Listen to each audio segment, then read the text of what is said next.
Thank you, Mr. Chairman. Let me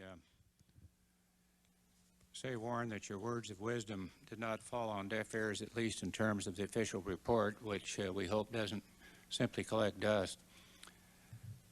We have your report, Preparing for the 21st Century, the Cole report, which just popped out here about, a week ago, the Jeremiah report, the CSIS, Defending America in the 21st Century, the Gilmore Commission on Terrorism and the Bremer National Commission on Terrorism, and the Odom study, which was back in 1997.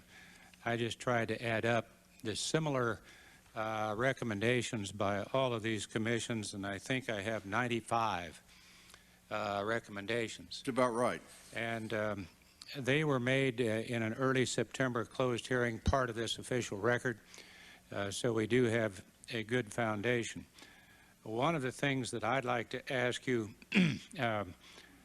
you mentioned how many agencies involved in regards to the agencies that think they have the jurisdiction in regards to terrorism and Homeland Security. I can't remember the number. You just said what? 40? About 44. We asked 46 a year ago, July, to come before some appropriators, the Intelligence Committee and the Armed Services Committee. This is somewhat 15, 16 months ago. At that time, there were 46. We asked them what their mission was, what they really did, and who was in charge. And at that time, according to my count, the staff, or my staff, estimated there were 14 subcommittees and committees in the Senate alone that allegedly had jurisdiction. Since that time, we've been able to identify 80 federal agencies who have some degree of jurisdiction in regards to Homeland Security and terrorism. And I'm not making this up. According to the leader, Tom Daschle, and also Trent Lott, or the leadership, there are 88 subcommittees and committees now that feel they have some jurisdiction. Seems to me that Congress of the United States has a responsibility to get our act together, just as we do in terms of trying to really coordinate Homeland Security. You're a former chairman of this outfit. It seems to me that we could possibly think about joining the House and Senate into a joint committee, not make it a select committee, make it permanent, reduce the numbers, and tell the members who serve on the Intelligence Committee they are limited to some degree with the outside committees upon which they serve. I'm not sure what we would have the term limits in there as well. What do you think about that?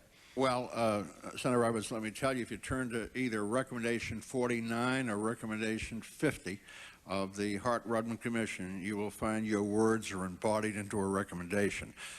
We believe that the vastness of this jurisdiction over Homeland Security is so different than anything else that Congress has dealt with before that you must have a consolidation of committee responsibility for Homeland Security, certainly in both the authorizing and the appropriating area. It is absolutely essential. If you don't, then whoever the new director is, instead of spending time with these 5 or 6 new key agencies that are going to be coming in to his new cabinet department and giving them mission statements and building the kind of lateral communications you need and having the diversity of leadership you're going to need to move across these heretofore stovepipes, he's going to spend all of his time up here, going to be here all the time. And with all due respect, when I was here, I used to sometimes wonder whether or not we weren't bearing too hard on the director of the FBI or the Secretary of Defense.